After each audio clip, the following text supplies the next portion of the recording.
കൊട്ടിയൂർ വൈശാഖോത്സവത്തേക്ക് വീണ്ടും കടന്നിരിക്കുകയാണ്. അതെന്താ കാരണം വെച്ചിട്ടുണ്ടെങ്കിൽ ഞങ്ങള് പോയിട്ടുണ്ടായിരുന്നല്ലോ മുന്നേ. അപ്പൊ ഒരുപാട് ആൾക്കാരെ പറയണ കമന്റ് ഇടുന്നു, അത് ഒന്നും കൂടി പറഞ്ഞതായോ അവിടുത്തെ കാര്യങ്ങളൊക്കെയാണ്. അതാണ് ഞങ്ങൾ വീണ്ടും വന്നിരിക്കുന്നത്. അപ്പൊ ഇടവത്തില് ചോതി തൊട്ടിട്ട് മിഥുനത്തിലെ ചിത്തിര വരെയാണ് ഈ ഉത്സവം നടക്കുന്നത്. അതായത് മെയ് പകുതി തൊട്ടിട്ട് ജൂൺ പകുതി വരെ അങ്ങനെയാണ് നടക്കണത്. അപ്പൊ 28 ദിവസം മഹോത്സവമാണ് കേട്ടോ. അപ്പൊ യാഗഭൂമി അല്ലെങ്കിൽ എല്ലാവർക്കും അറിയുന്നുണ്ടാവും, നമ്മുടെ സതീദേവിയുടെ അച്ഛൻ ദക്ഷൻ യാഗം ചെയ്ത സ്ഥലമാണ് നമ്മുടെ കൊട്ടിയൂർ എന്ന് പറയുന്നത്. അപ്പൊ ഞങ്ങള് കഴിഞ്ഞ കൊല്ലം പോയിട്ടുണ്ടായിരുന്നു കൊട്ടിയൂർക്ക്. അത് അപ്രതീക്ഷിതമായി പോയതാണ്. നമ്മുടെ അന്ന് ട്രാവലറിലാട്ടാ പോയത്. നമ്മുടെ ഫാമിലി ആയിട്ട് ഒരു 4-5 ഫാമിലി ഉണ്ടായിരുന്നു. അവരൊക്കെ ഒരു ട്രാവലറിലാണ് പോയത്. ഒരു പുലർച്ചെ 2 മണി ഒക്കെ ആയിട്ടുണ്ട് പ്ലാൻ ചെയ്ത് ഞങ്ങൾ പോകുമ്പോ.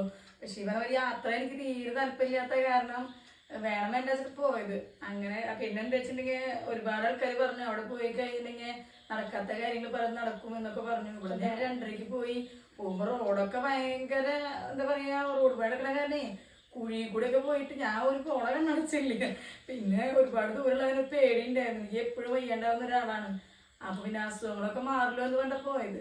അവിടെ ചെന്നിട്ട് സത്യം പറയണെങ്കിൽ പോയിട്ട് ജീവിതത്തിൽ ആദ്യമായിട്ടൊരു അനുഭവം എന്ന് പറഞ്ഞ് എനിക്കുണ്ടായത്, നമ്മൾ വിചാരിക്കണ പോലെ ഒരു അമ്പലേ അല്ല, നമ്മളിവിടെ കാണുന്ന പോലത്തെ ഒരു അമ്പലമല്ല. ഫുള്ള് വെള്ളം കെട്ടി കിടക്കുക. പിന്നെ ഓലപ്പരയാണ്. അവിടെ ഒരു 34 ഷെഡ് അങ്ങോട്ട് താൽക്കാലികമായി കിട്ടണതാണ് ഈ ഉത്സവം വരുമ്പോ. അങ്ങനത്തെ ഷെഡൊക്കെ കിട്ടിയിട്ട് നമ്മള് ഇതുവരെ കണ്ടിട്ടില്ല അങ്ങനത്തെ ഒന്നും. ഞങ്ങൾക്കൊക്കെ ആദ്യത്തെ ഒരു എക്സ്പീരിയൻസ് ആയിരുന്നു കൊട്ടിയൂർ എന്ന് പറയുന്നത്. പിന്നെ അവിടെ ഫുള്ള് എന്താ പറയാ, കാട്, വെള്ളം, പുഴ അങ്ങനെയൊക്കെ ഉള്ളതാണ്. അപ്പൊ നമ്മൾ ആദ്യം പുഴയിൽ നല്ല മഴയുണ്ടായിരുന്നു. ശരിക്കും ഐതിഹ്യം പറയുന്നത് മഴ നനഞ്ഞിട്ട് മഹാദേവനെ തൊഴുമ്പോ പൂർണ്ണതയിൽ എത്തുന്നതാണ്. നമുക്ക് മഴ കിട്ടിയിട്ടുണ്ടായിരുന്നു. പിന്നെ കുറെ നേരം വരി നിന്നു, 3 മണിക്കൂറൊക്കെ വരി നിന്നുണ്ടായിരുന്നു. അപ്പൊ ആൾക്കാർക്ക് വയ്യാണ്ടാവുന്നുണ്ട്. അതിനിടയ്ക്ക് അവിടെ പാലിയേറ്റീവുകാരുണ്ട്, വന്നെടുത്ത് കൊണ്ടുപോകുന്നുണ്ട്, വെള്ളം തരുന്നുണ്ട്. നമുക്ക് എന്തിനാണ് ചോദിക്കുക, അതൊന്നും പ്രശ്നമില്ല. പക്ഷെ വൈകി അങ്ങോട്ട് മുന്നോട്ട് നീങ്ങാണ്ട് ഞാൻ വിചാരിക്കും അവിടെ എന്തുട്ട് കാണാന്. കാരണം ഒക്കെ ഓലക്കൂടിലാണ്, ഒന്നും പ്രത്യേകിച്ച് കാണാനൊന്നും ഇല്ലല്ലോ. പിന്നെ എന്തിനാ നമ്മൾ ഈ വൈകി നിൽക്കണേന്നൊക്കെ നമ്മൾ വിചാരിച്ചു. പക്ഷെ അവിടെ പോയപ്പോ എന്താ പറയാ, കാണാൻ പ്രത്യേകിച്ചൊന്നോ എന്തേലും ഉണ്ടോന്ന് ചോദിച്ചിട്ടുണ്ട്. അത് നമുക്ക് ശരിക്കും കാണാനും പറ്റാത്തൊരു അനുഭവം. കാരണം ശിവന്റെ ഒരു വിഗ്രഹം മാല കൊണ്ട് മൂടിയിട്ട് നമുക്ക് ഒരു നോട്ടാണ്. അപ്പോഴേക്കും ആൾക്കാരെ ഇങ്ങനെ തല്ലി വിടുകയാണ്. കാരണം വയസ്സായവരും ചെറിയ കുട്ടികളെ എടുത്തിട്ടും നമ്മുടെ കൊച്ചുങ്ങളും ഗർഭിണികളും ഒക്കെ വന്നിട്ടുണ്ട്. പിന്നെ എല്ലാ ജാതിക്കാർക്കും പ്രവേശനം ഉണ്ട്. അങ്ങനെ എല്ലാരും ദൈവത്തിന്റെ മുമ്പിൽ ഈക്വൽ ആണെന്നുള്ളൊരു കൺസെപ്റ്റും കൂടി മഹാദേവൻ എന്ന് പറഞ്ഞിട്ടുണ്ടായിരുന്നതാണ്. അതുകൊണ്ട് തന്നെ അവിടെ എല്ലാ ജാതിയും മതം അങ്ങനെയുള്ളതൊന്നും പ്രശ്നമില്ല കടക്കാനായിട്ട്. പിന്നെ വയസ്സായവരേനെയും അതുപോലെ കുട്ടികളേക്കും ഒക്കെ മുൻഗണന ഉണ്ട്. അവർക്ക് വരി നിൽക്കണ്ട. പക്ഷെ കൂടെയുള്ളവർ ആ പേരും പറഞ്ഞ് കയറാൻ പറ്റില്ല. അവരേനെ മാത്രം അവര് വരി നിൽക്കാണ്ട് കൊണ്ടുപോകും. അവിടുത്തെ വോളണ്ടിയേഴ്സ് വന്നിട്ട് അവരേനെ വരി നിൽക്കാണ്ട് തൊഴുവാനായിട്ട് കൊണ്ടുപോകും.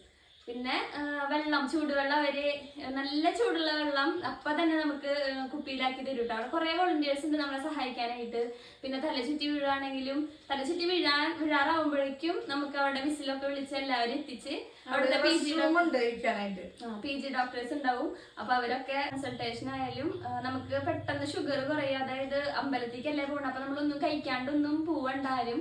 പോവാണെങ്കിൽ ചായ കുടിച്ചിട്ടൊക്കെ പോയാൽ മതി. ദൂരെ നിന്നൊക്കെ വരുന്നൊരു ചായ കുടിച്ചിട്ട് തന്നെ പോയാൽ മതി. അല്ലെങ്കിൽ വെയിലും മഴയൊക്കെ അങ്ങനെ മാറി വന്നോണ്ടിരിക്കുകയാണല്ലോ. അപ്പൊ ഷുഗർ കുറയും, വെയിൽ കൊണ്ട് തല ചുറ്റി വീഴും.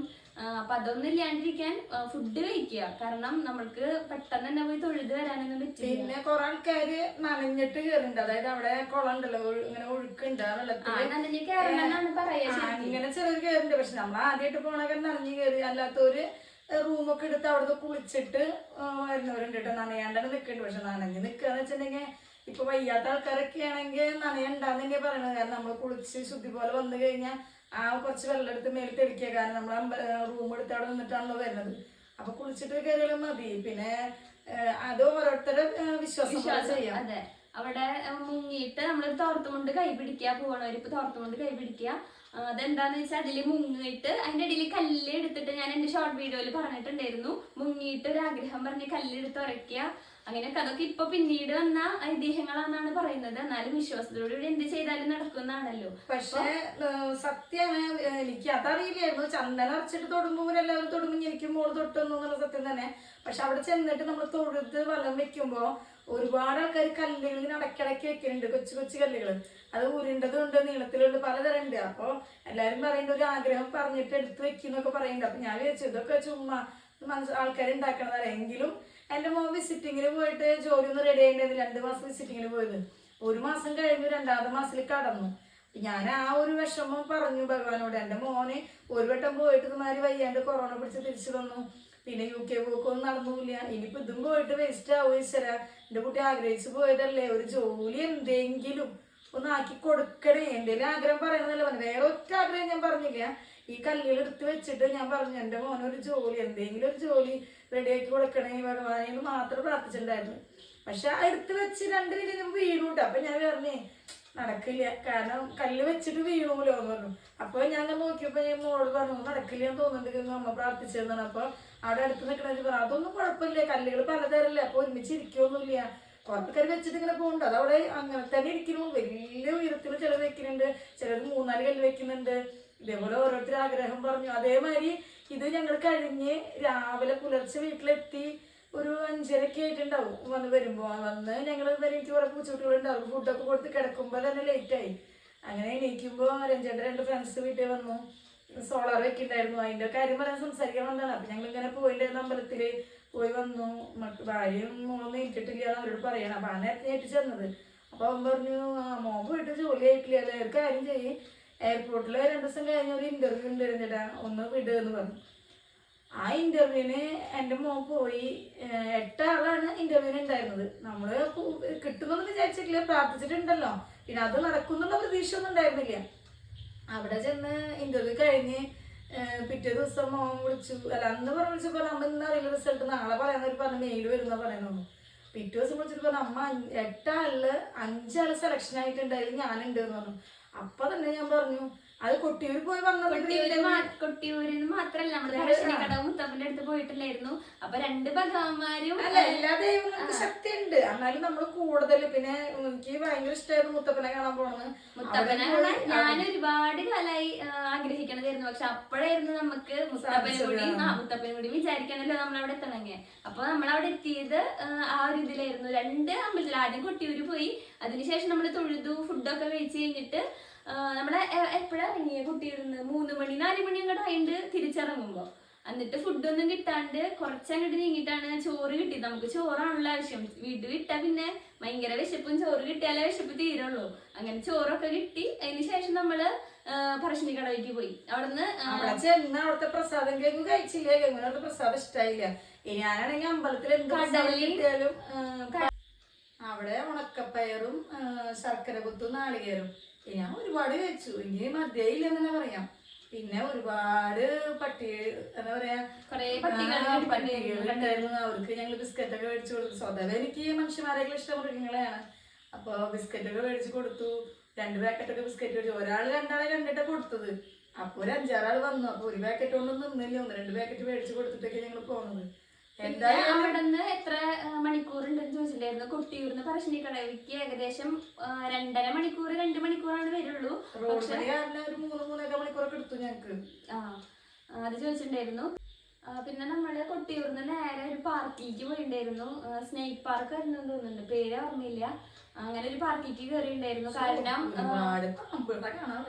നമ്മള് നേരെ പാർക്കിലേക്ക് പോകാൻ കാരണം എന്ന് പറഞ്ഞാൽ അവിടെ നട തുറന്നിട്ടുണ്ടായിരുന്നില്ല എന്നാണ് പറഞ്ഞത്. പറശ്ശിനിക്കടവിൽ നട തുറക്കുമ്പോൾ ഏകദേശം 4 മണി 5 മണിയൊക്കെ ആവും തോന്നുന്നുണ്ട്. അത് കാരണമാണ് നമ്മള് പാർക്കിലേക്ക് പോയിട്ട് പിന്നെ അവിടുന്ന് പറശ്ശിനിക്കടവിലേക്ക് പോയത്.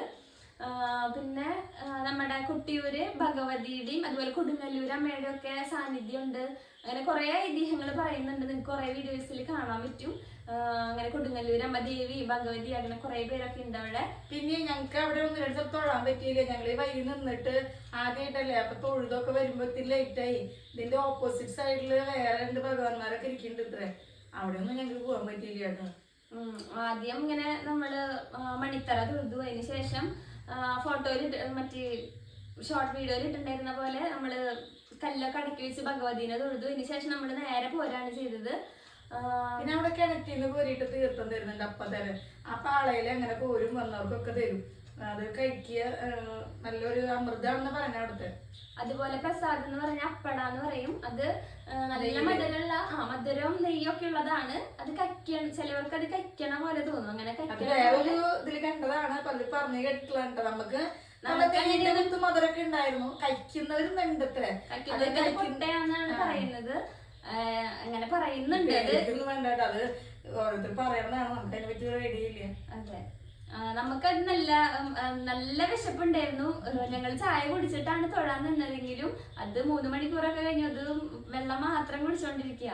അപ്പൊ നല്ല വിശപ്പുണ്ടായിരുന്നു. പ്രസാദം കിട്ടിയപ്പോ ഭയങ്കര പെട്ടെന്ന് ഞങ്ങൾ കഴിച്ചു. നല്ല മധുരം ഉണ്ടായിരുന്നു.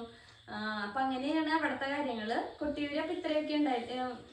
പക്ഷെ നല്ലതാണ്, യാത്ര ഇഷ്ടപ്പെടുന്നവർക്കും ഭഗവാൻ ഇഷ്ടമുള്ളവർക്കും അവിടെ പോകുന്നത് നല്ലതാണ്. പോയിരിക്കേണ്ട സ്ഥലമാണ് കൊട്ടിയൂര്. കാരണം നല്ലൊരു അന്തരീക്ഷമാണ് അവിടെ. അതെ, നല്ല, അതായത് ഒരു പൊല്യൂഷൻ ഒന്നും ഇല്ല. അതായത് മഹാദേവൻ ധ്യാനത്തിൽ ഇരിക്കുകയാണ്. അപ്പോ അതിൻ്റെതായ ഒരു അറ്റ്മോസ്ഫിയർ ആണ് അവിടെ. നമുക്കൊക്കെ നല്ല പോസിറ്റീവ് എനർജി തരുന്ന ഒരു സ്ഥലമാണ്. അപ്പൊ എല്ലാവരും പോവുക. മഹാദേവൻ എല്ലാവരും അനുഗ്രഹിക്കട്ടെ. അതെ, പോവാനായിട്ടൊരു ഭാഗ്യം ഉണ്ടാവട്ടെ എല്ലാവർക്കും. ഞങ്ങൾ പോവും, മനസ്സ് വന്നിട്ട് പോണം. ഇനിയിപ്പൊ ഈ ഒരു സീസണിലല്ലേ 28 ദിവസങ്ങളുള്ളോടെ, 28 ദിവസത്തെ അങ്ങനെ ഇനി ഒരു സീസണിൽ പോവാൻ പറ്റുകയാണെങ്കിൽ ഞങ്ങൾ പോണം എന്തായാലും. അപ്പൊ എന്തായാലും മനസ്സുകൊണ്ട് അത്രയും ആഗ്രഹിച്ച ആൾക്കാർക്ക് പോവാൻ പറ്റട്ടെ എന്ന് ഞങ്ങളും പ്രാർത്ഥിക്കുന്നു. അപ്പൊ പോയവര് കമന്റ് ഇടുക. അപ്പൊ ഇത്രയൊക്കെ ഉള്ളൂ. ഞങ്ങൾക്ക് അറിയുന്ന ചെറിയ വിവരങ്ങളാണ് ഞങ്ങൾ പറഞ്ഞത്. ഇതിലെന്തെങ്കിലും തെറ്റുകൾ ഉണ്ടെങ്കിൽ ക്ഷമിക്കുക. എന്തെങ്കിലും സംശയം ഉണ്ടെങ്കിൽ കമന്റ് ബോക്സിൽ ചോദിക്കുക. ഇതിലെന്തെങ്കിലും പറയാൻ വിട്ടുപോയിട്ടുണ്ടെങ്കിൽ. ഇതൊക്കെയാണ് ഞങ്ങൾ തിരിച്ചെത്തിയത് പുലർച്ചെ 3-5 മണിക്ക് വരാനായിട്ട് പിറ്റേ ദിവസം. പിന്നെ ഒരു താടിയുടെ സാധനം മേടിച്ചു. എന്തായിരുന്നു ആ വെള്ള പേര് മറന്നുപോയി. അത് ശരിക്ക് നമ്മുടെ വീട്ടിൽ വെച്ചാലേ തിരിച്ചൊരു കൊല്ലത്തില് നമ്മൾ കൊണ്ടുവന്ന ഒരു കൊല്ലെത്തുമ്പോ അവിടെ തിരിച്ചു പോയിട്ട് ഇടുന്ന് പറയും. അതല്ല, നമുക്ക് പോവാൻ പറ്റിയില്ലെങ്കിൽ ഒഴുക്കുള്ള വെള്ളത്തില് ഒഴിച്ചു കളയണമെന്നാണ് പറയണത്. അപ്പൊ ഞങ്ങളിതിപ്പോ ചെയ്യണം എന്തായാലും.